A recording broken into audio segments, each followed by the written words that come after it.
They were never gods. Not in the way we've been told.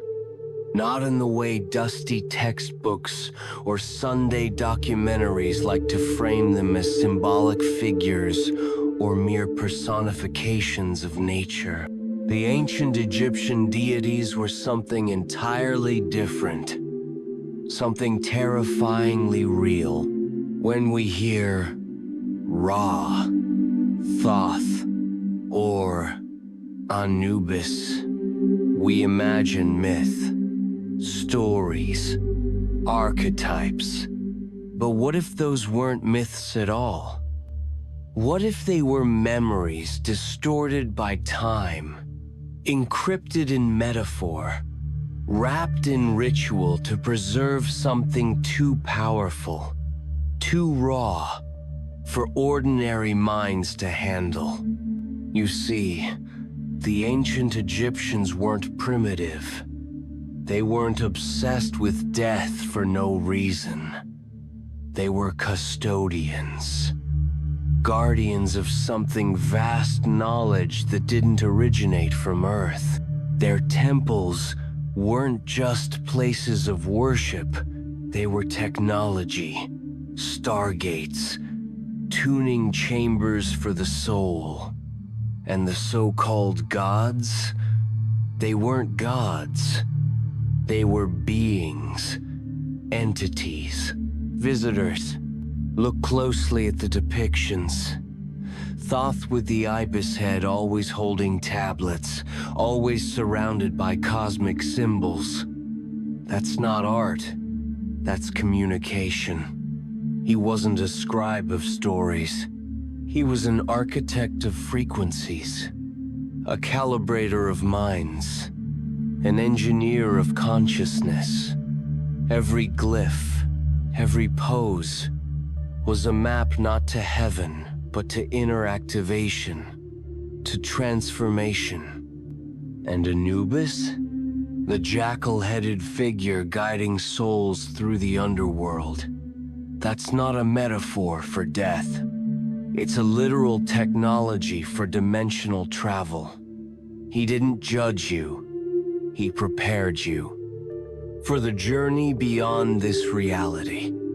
For what lies in the liminal space between incarnations. Ra, the sun god.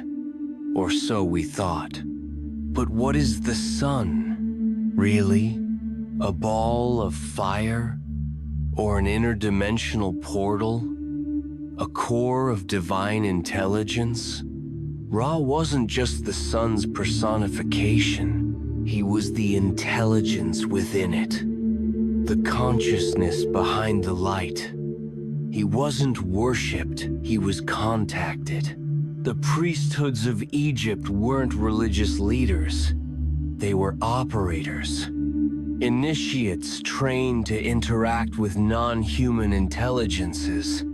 The temples were not churches, they were machines.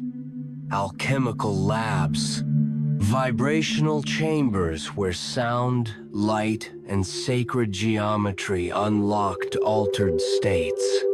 Not belief experience. Direct interface with beings we now call gods. But over time, we forgot. We turned the interface into icon. We replaced initiation with ritual. The temples closed. The symbols faded. And the beings? They never left. They just went quiet, waiting, watching, until we were ready to remember. And now, we are.